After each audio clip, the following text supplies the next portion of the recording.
새날이 밝았습니다. 점점 더워지는 날씨에 우리 채움과 비움의 교회의 성도분들 건강이 상하지 않기를 기도합니다. 주님과 함께하는 우리의 삶이 늘 강건하고 당당하고 담대하였으면 좋겠습니다.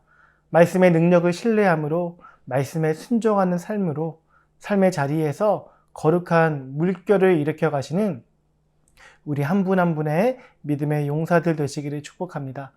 6월 4일 수요일, 오늘 우리에게 주시는 하나님 말씀 함께 보도록 하겠습니다.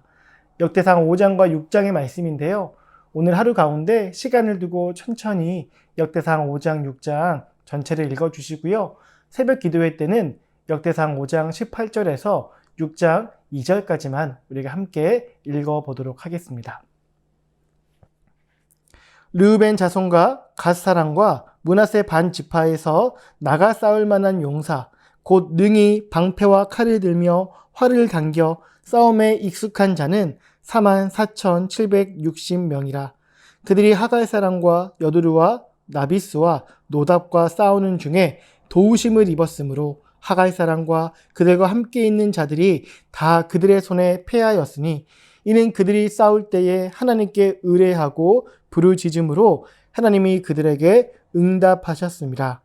그들이 대적의 짐승 곧 낙타 5만 마리와 양 25만 마리와 낙이 2천 마리를 빼앗으며 사람 10만 명을 사로잡았고, 죽임을 당한 자가 많았으니 이 싸움이 하나님께로 말미암았습니다.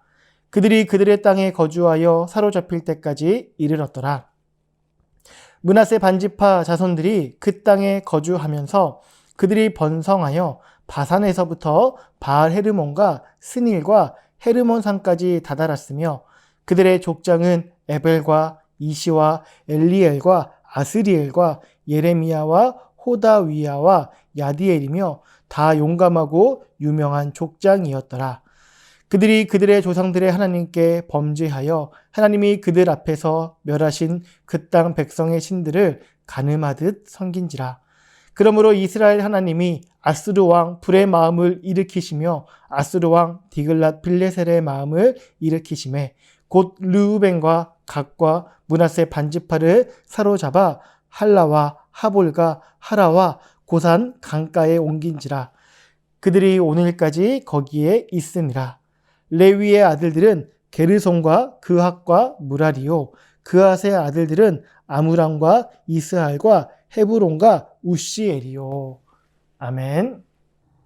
저도 그렇지만 아마 많은 성도분들이 성경을 읽으면서 가장 힘들게 읽어가는 부분이 족보가 기록된 부분이 아닐까 싶습니다. 들어본 적이 없는 이름들이 끝없이 나열되고 발음조차 어려운 이름들로 가득 차 있는 저 먼 나라 가족들의 족보를 보는 것이 오늘 우리에게 무슨 의미가 있을까 많이들 생각하실 것 같습니다. 그러나 성경의 족보는 단순하게 이름만 나열된 것이 아닙니다. 하나님의 구속사가 어떠한 방식으로 계승이 되고 전달되어 왔는지를 보여주는 하나의 신학적 구조물인 것입니다. 더불어 하나님께서 당신의 백성들에게 요구하시는 거룩한 삶이란 것이 어떠한 것인지에 대해서도 우리에게 가르쳐주고 있는 것이죠. 역대상 5장과 6장도 그렇습니다. 역대상 족보의 중앙에 위치하며 우리에게 중요한 메시지를 전해주고 있는데요. 먼저 역대상 5장을 살펴보면 여기에 등장하는 르우벤, 갓, 므낫세 반 지파는 이스라엘의 전체 지파들 중에서 특별한 위치에 있던 지파들입니다. 이들은 요단강 동편, 곧 가나안 땅에 들어가기 전에 먼저 자리를 잡았던 지파들이었습니다.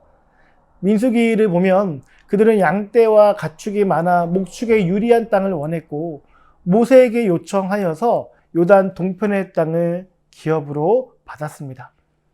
이들은 약속의 땅이 아닌 그 경계 바깥의 땅을 차지했지만 하나님께서는 조건부로 그들의 요구를 허락해 주셨습니다.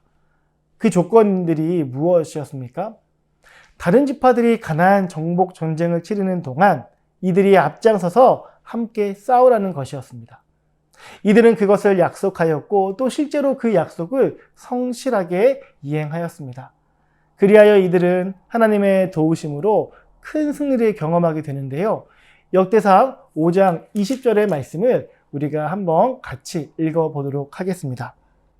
도우심을 입었으므로 하갈 사람과 그들과 함께 있는 자들이 다 그들의 손에 패하였으니 이는 그들이 싸울 때에 하나님께 의뢰하고 부르짖음으로 하나님이 그들에게 응답하셨습니다.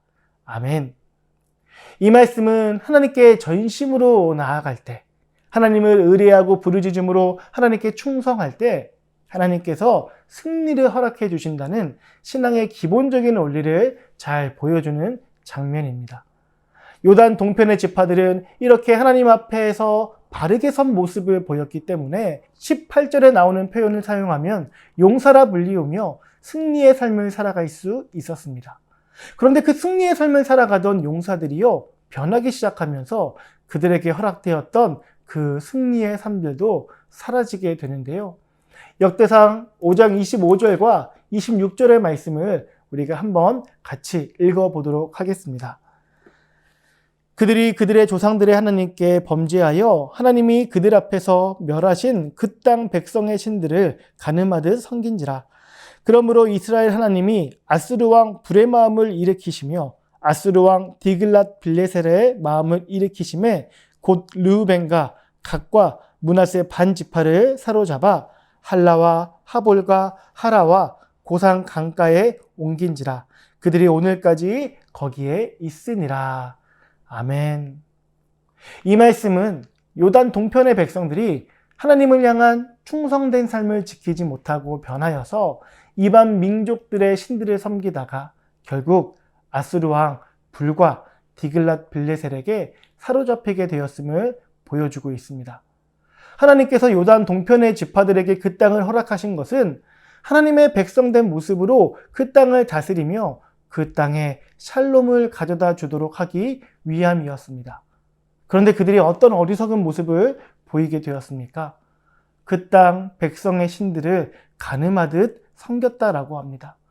이것은 단순하게 하나님이 아닌 다른 신을 섬겼기에 하나님이 화가 나셨던 것이 아닌 거예요. 그들에게 신이 없던 것도 아니고 하나님이 그들에게 은혜를 베풀지 않은 것도 아님에도 불구하고 다른 신을 섬기려 했던 것은 무엇을 의미하는 것이겠습니까? 그들이 하나님의 거룩이 아닌 자신들의 욕망에 따라 살아가기 시작했다라는 것입니다. 하나님과 달리 세상의 신들이 약속하는 그 달콤한 유혹들에 넘어가 버린 거예요. 그리고 그러한 것을 쫓아가는 자들, 곧 욕망에 충실한 자들이 보여주는 세상의 비정함을 요단 동편 지파들이 재현하게 되었다라는 것입니다. 그렇게 죄와 불의를 행하여 자신들을 통해 하나님의 심판을 받았던 원주민의 삶을 똑같이 답습하였던 것입니다. 그렇다면 이스라엘 백성들로 땅의 주인이 바뀌었어도 땅의 비명소리는 여전한 것입니다. 따라서 하나님은 우상 숭배로 인해 거룩을 상실한 그들로부터 그들이 소유하고 있던 땅을 유지하고 다스릴 권리를 박탈하셨습니다. 그리하여 요단 동편의 지파들은 승리한 용사들에서 패배하고 포로된 자들로 전락하고 말았던 것입니다. 사랑하는 성도 여러분, 역대상 5장에 나타난 요단 동편에 자리했던 지파들의 모습은 사실 오늘 우리에게서도 흔히 발견되어지는 모습입니다. 우리는 하나님을 통해서 거룩을 쫓아가는 삶이 주는 얼마간의 유익과 기쁨과 영광을 누리게 되었습니다. 그런데 우리 마음 한켠에는 여전히 이 세상에서 잘 먹고 잘 살고 싶은 그 욕망이 사라지지 않고 계속해서 꿈틀거리고 있는 것입니다.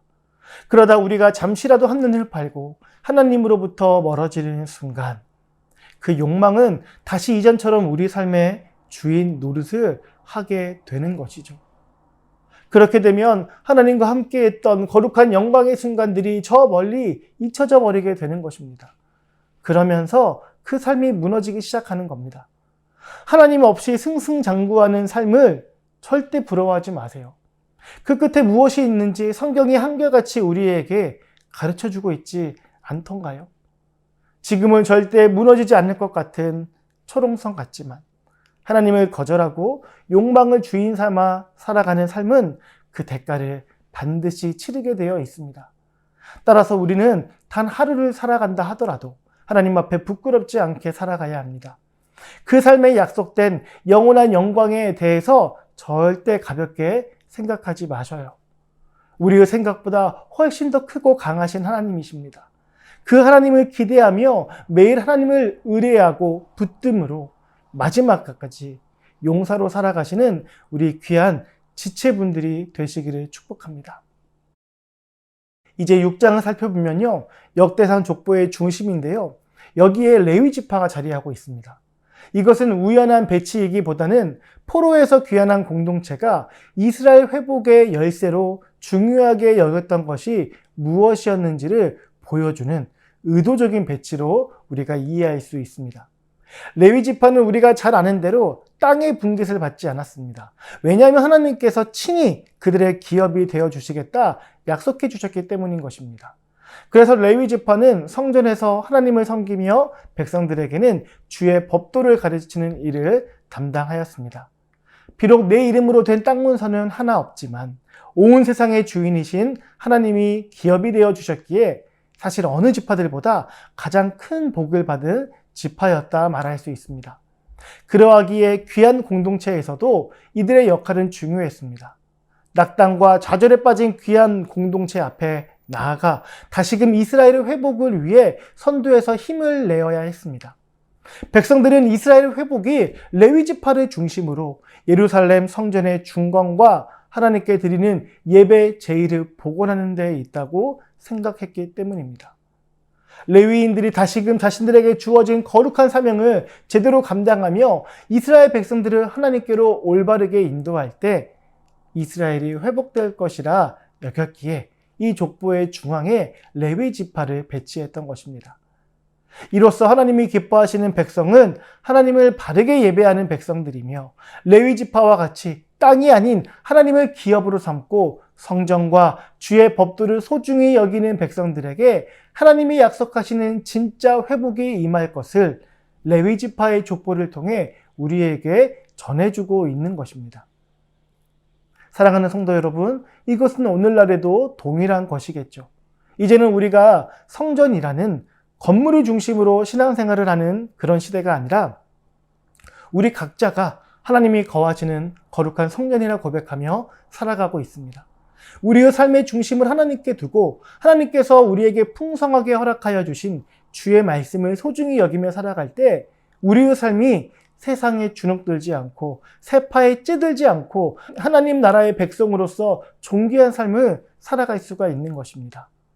하나님의 말씀을 소중히 여긴다는 것은 단순히 성경책을 비싼 돈 주고 사서 애지중지 복원하는 것이 아니라 책이 헐거워지도록 읽고 또 읽으며 단 한 구절, 한 단어라도 그 의미대로 살아내려 노력하는 삶을 의미하는 것입니다. 바로 거기에서 우리의 회복, 나아가 온 세상의 회복이 시작될 줄을 믿습니다. 땅이 없어도 하나님을 소유한 레위 지파처럼 가장 복된 삶을 우리가 살아가게 되는 것이죠. 이 복을 우리가 함께 누릴 수 있는 체험과 비움의 공동체가 되기를 소망합니다. 숫자로, 힘으로, 권력으로는 이 세상을 바꾸지 못합니다. 결국 그것들은 나만을 이롭게 하는 일로 귀결되고 만다는 것을 인류 역사가 지겹게 반복하여 보여주고 있지 않던가요? 우리가 그토록 소망하고 기대하는 하나님 나라는 거룩한 하나님 나라 백성들을 통해 이 땅에 세워져 갑니다. 세상 나라를 부끄럽게 만드는 하나님 나라의 질서를 우리가 세상에 드러내 보인다면 이것보다 영광스러운 삶이 어디에 있겠습니까? 이것으로 우리를 이 땅에 보내신 하나님의 뜻을 함께 세워가기를 간절히 소망합니다. 오늘 말씀을 기억하며 이렇게 기도하는 하루 되기 원합니다. 하나님을 이름으로 포로된 인생이 되는 것이 아닌 하나님의 도우심을 입음으로 용사로 살아가는 오늘 우리의 하루 되게 하여 주시옵소서. 성전이 된 우리의 삶의 존귀함을 잃지 않도록 말씀을 가까이 하고 순종하는 삶을 살게 하여 주시옵소서. 그리하여 땅을 소유하는 자가 아닌 하나님을 소유한 자로 흔들리지 않는 기쁨과 평안을 누리도록 인도하여 주시옵소서. 우리의 기도를 기쁘게 받아주시고 풍성하게 응답하여 주실 우리 주님을 기대합니다. 내일도 우리가 함께 묵상의 자리에서 만나도록 하겠습니다. 감사합니다.